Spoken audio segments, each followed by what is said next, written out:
Assalamualaikum warahmatullahi wabarakatuh. Perkenalkan, saya Muhammad Danis Ramadan, biasa dipanggil Danis dari kelas 10E10. Di sini saya akan mempresentasikan tentang mata pelajaran Pendidikan Kewarganegaraan, materi norma-norma yang berlaku di dalam masyarakat. A few moments later. Nah, di sini saya sudah bersama 4 teman saya yang akan membuka presentasi saya tentang norma-norma yang berlaku dalam masyarakat. Ada 4 poin penting yang akan saya jelaskan di sini. Yang pertama, pengertian norma. Yang kedua, tujuan norma. Yang ketiga, jenis-jenis norma. Dan yang keempat, macam-macam norma. Yang pertama, pengertian norma. Norma adalah aturan atau pedoman tingkah laku manusia dalam kehidupan sehari-hari. Jadi segala sesuatu tingkah laku kita dalam kehidupan sehari-hari harus sesuai dengan norma-norma yang ada. Selanjutnya, tujuan norma. Yang kedua, tujuan norma. Tujuan norma bisa kita sebut sebagai peta arah, yaitu pedoman, tata tertib, dan arahan bagi masyarakat. Ya, peta arah ini akan menciptakan kehidupan yang lebih tentram dan juga teratur. Selanjutnya, yang ketiga, ada jenis-jenis norma. Dibagi menjadi 2. Yang pertama, berdasarkan daya ikat, dapat kita sebut sebagai rasa kuda, cara, kebiasaan, kelakuan, dan adat istiadat. Selanjutnya ada yang berdasarkan sumber, bisa kita singkat sebagai siaga kuman. Yang pertama ada kesusilaan yang memiliki sanksi penyesalan dari dalam diri yang sumbernya dari hati nurani manusia itu sendiri. Yang kedua agama, yaitu yang berupa sanksinya berupa dosa dan juga bersumber dari Tuhan Yang Maha Esa dan biasanya ditulis dalam kitab agama masing-masing. Selanjutnya yang ketiga ada norma hukum. Norma hukum memiliki sanksi yaitu berupa penjara atau denda, dan dia bersumber dari lembaga negara atau pemerintah, bersifat tegas dan juga mengikat. Selanjutnya yang keempat ada norma kesopanan, yang sanksinya berupa dipandang buruk oleh orang sekitar atau dikucilkan, sumbernya dari kebiasaan masyarakat sekitar. Yang terakhir ada macam-macam norma. Yang pertama ada norma formal, yaitu norma yang tertulis dalam suatu kitab ataupun undang-undang dasar di sebuah negara. Nah, norma ini bersifat mengikat dan juga tegas. Contohnya adalah norma hukum dan norma agama. Selanjutnya yang terakhir ada norma non-formal, yaitu norma yang tidak mengikat dan juga tidak terlalu tegas dalam penerapannya. Norma ini tidak tertulis dalam kitab maupun undang-undang dasar. Nah, norma ini biasanya bersumber dari kebiasaan baik dari masyarakat. Contohnya yaitu norma kesopanan dan norma kesusilaan.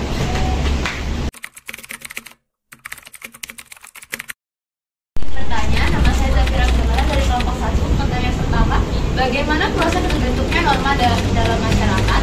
Pertanyaan yang kedua, sebutkan 3 sikap yang menentukan norma kesusilaan. Pertanyaan pertama dari Zafira Hafizamaren, bagaimana proses terbentuknya norma dalam masyarakat? Saya akan menjawabnya. Interaksi sosial dalam masyarakat itu sendiri akan membuat norma itu tumbuh dan berkembang dalam masyarakat demi kedamaian masyarakat itu sendiri. Pertanyaan kedua, contoh dari norma kesusilaan dalam kehidupan sehari-hari. Ada 3 contoh di sini. Yang pertama adalah jujur atau tidak berbohong. Yang kedua, menghormati privasi orang lain. Dan yang ketiga, menghargai keberagaman suku, ras, dan juga agama. Pribadi pertama dari kelompok 2 ingin bertanya. Pertanyaan yang pertama, mengapa norma diperlukan dalam masyarakat? Pertanyaan yang kedua, sekaligus yang terakhir, terima kasih. Saya akan menjawab pertanyaan dari Tangguh Pribadi. Yang pertama, mengapa norma diperlukan dalam masyarakat? Norma tersebut diperlukan untuk menjadi pedoman yang dapat membentuk sebuah kebiasaan dalam masyarakat, juga pengendalian dari tingkah laku. Jadi tingkah laku dalam masyarakat itu diatur oleh norma sehingga menciptakan kedamaian, tentram, dan juga keteraturan. Pertanyaan yang kedua, 3 contoh dari norma kesopanan. Yang pertama, ada menerapkan 5S. Senyum, salam, sapa, sopan, dan santun. Yang kedua, berpakaian rapi. Yang ketiga, tidak merokok atau meludah sembarangan. Dari pengumuman ini bertanya, apa yang akan terjadi jika tidak norma di dalam kehidupan? Yang kedua, sebutkan 3 sikap yang mencerminkan norma agama. Saya akan menjawab pertanyaan dari Anindya. Yang pertama, apa yang terjadi bila tiada norma dalam kehidupan yang terjadi dalam kehidupan sehari-hari bila tiada norma itu akan membuat masyarakat tuh tidak memiliki pedoman dalam berperilaku. Akibatnya konflik atau permasalahan akan sering terjadi. Yang kedua, sebutkan 3 contoh norma agama. Jadi 3 contoh perilaku yang mencerminkan norma agama. Yang pertama ada berdoa setiap memulai kegiatan. Yang kedua, melakukan perintah Tuhan dan menjauhi larangannya. Dan yang ketiga adalah tidak berbohong ataupun mencuri ataupun melakukan tindakan yang dilarang oleh Tuhan. Pertama, saya membuka jawaban dari kelompok 3. Izin bertanya. Pertanyaan yang pertama, kenapa norma hukum perlu diciptakan? Pertanyaan yang kedua, sebutkan 3 contoh dari norma hukum. Saya akan menjawab pertanyaan dari Monica Elton. Yang pertama, mengapa norma hukum perlu diciptakan?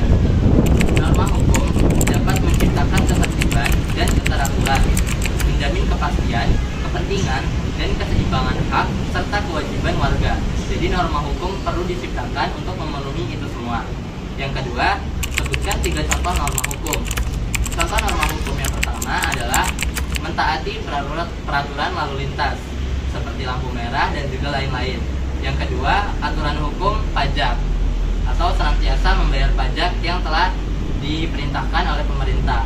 Dan yang ketiga adalah hukum perlindungan anak. One eternity later. Sekian pemaparan materi dari saya. Saya Muhammad Danis Ramadan dari kelas 10 E10 pamit undur diri. Sekian dan terima kasih.